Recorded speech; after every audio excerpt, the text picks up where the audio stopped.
I'm joined now by the Premier of Alberta, Danielle Smith. Premier, it's good to see you. Thanks for being here.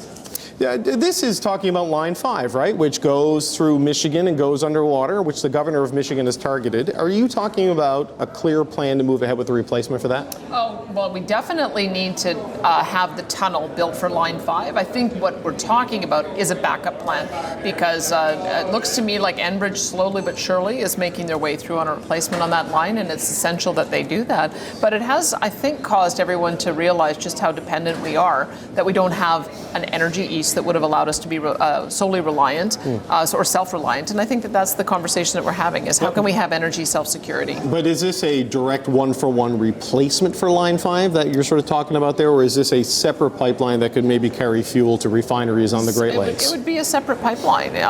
We'd have to find another route so that we have the ability to bring more oil to Eastern Canada. Potentially, one of the proposals I've heard is have it stop at Thunder Bay, and then you can load it up on ships, and then you'd be able to feed the refineries in the East Coast. But Doug has also talked about the potential for us to have a pipeline route going up to James Bay.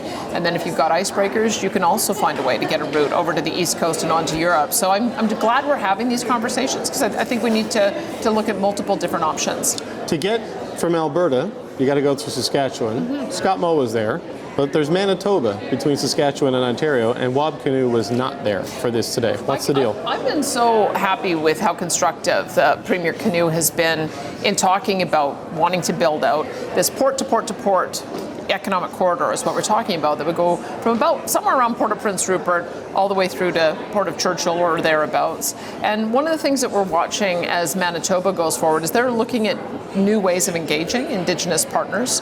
I think that that's one of the aspects that Premier Kinew wants to do, is to get those different mechanisms in place. We have a different way of engaging with Indigenous partners through our Alberta Indigenous Opportunities Corporation, where we underwrite loan guarantees for them to purchase into an equity stake. But I think that once he's a little bit more advanced on that, we'll be able to have the conversation with him. But I think he's been very positive about the idea of having an economic corridor and have all types of projects in there, including pipelines. Yeah, he certainly said this in business group speeches about Manitoba as a partner to get products to Tidewater. He's talked about the Western Economic Corridor, but it's more to the north. This one would be more to the south. Is there a difference, do you think, in the two in terms of Manitoba's tolerance and support? I guess we'll see what happens. I mean, I would say that the entire country has changed their approach on major projects of national interest. When we did some polling to find out how people felt about pipelines, we saw over 70% support in most provinces, including a majority support in Quebec. And so I would say that people understand the threat of having a single customer, that we need to trade more with each other and support each other. That's part of what our MOUs are about, but also working together to find access to new markets. We'll just be stronger by doing so. Okay, I know a lot of things have changed. I'm not sure British Columbia's position has changed dramatically. And you mentioned the Port of Prince Rupert, because David Eby, he was asked about this today, and he sort of dismissed the idea of a pipeline to the northern BC coast right now. So just listen to what the Premier of BC had to say. I'll get your response on the other side. For the pipeline project that Premier Smith is a great enthusiast of, a heavy oil pipeline project, there is no project, there is no proponent, there is no private sector money involved at all that I'm aware of. When Premier Smith crosses those obvious hurdles to get a project done, then let's have those conversations. But to be blunt, we have major projects that are moving ahead, and that's where our focus is.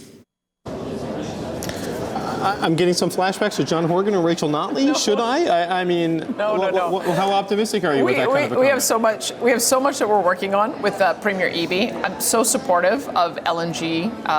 The fact that they've now got their first shipment out to Korea, that's fantastic news. We would love to see LNG Canada get to a final investment decision on their expansion. There's at least 3 other LNG projects. Very supportive of all of those.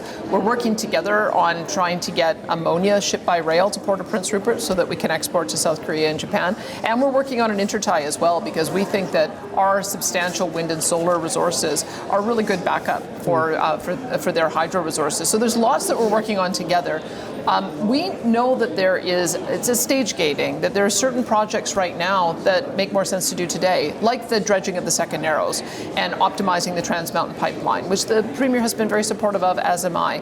But there are also, we have to start looking ahead 5 and 10 years. And if this is a window where we can start getting those permits in place so that we can start planning for the future, that's what we're looking towards. When I talk to the pipeline companies, they say every single one of them, the very best option for Canada to expand its markets, have a substantial new pipeline, is a pipeline to the Northwest BC coast. So that's part of the reason we'll be working on that. Why does it have to be to the Northwest coast and not a further expansion of TMX? Well, I think we understand and are sensitive to the fact that it's a pretty crowded port. I mean, you have to remember the first time we were talking about TMX, they were concerned about the number of ships that would be going through there because it is a crowded port. There's a lot that's going on there.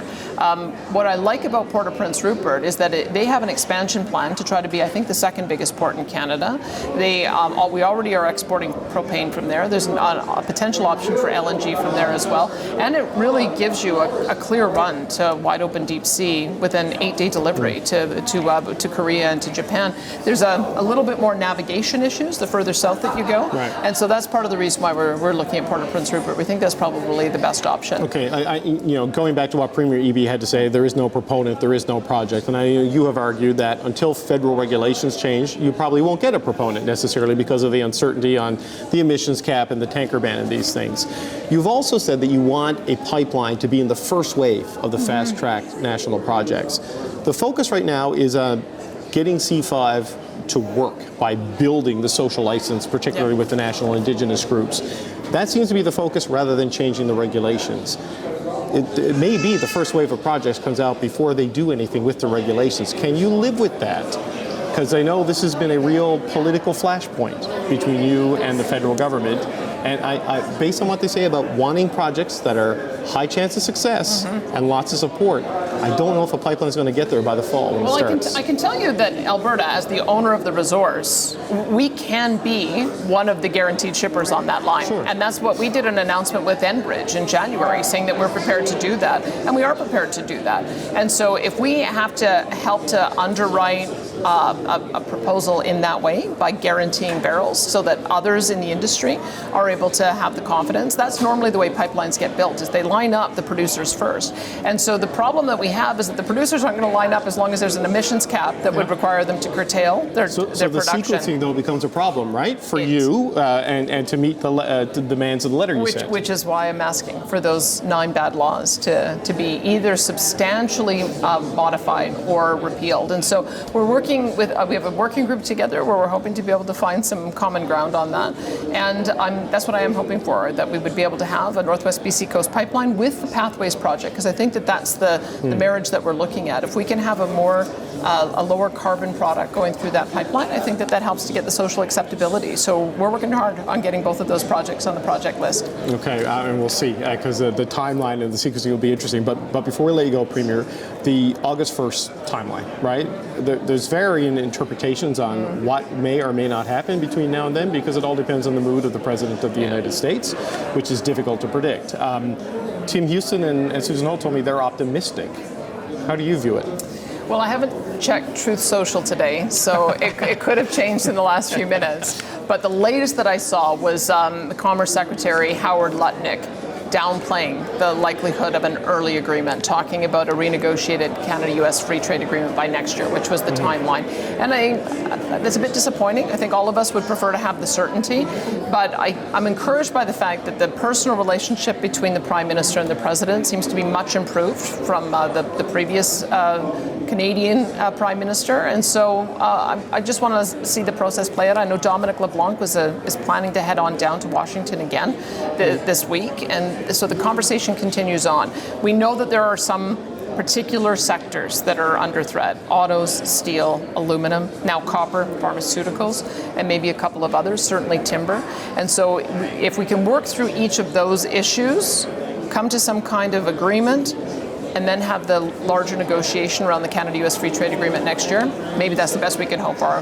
What I would say is, at the moment, the vast majority of CUSMA compliant goods are tariff-free, and that's good. It's good for energy, it's good for food production, and it's good for the vast majority of our industries. And so we want to just make sure that it doesn't deteriorate. It's not great that we have a few sectors that are under stress. But it's deteriorated, since the beginning of the year, right? Even if you get to a point where you guarantee the CUSMA carve-out by August 1, Canada's in a worse position relative to the United States than it was on January 1 because of the sectoral tariffs and the other stuff. It is true. We figure it's probably about a 5% tariff. So we're in a much better position than most other countries. And so we're trying to make sure that things don't get any worse, see if we can bring down the temperature on a couple of those sector-specific irritants. I think that the Prime Minister has done a good job of meeting the U.S. President where he's at. I mean, he agreed to a 2% NATO target. He's agreed further as well to go for a 5% NATO target.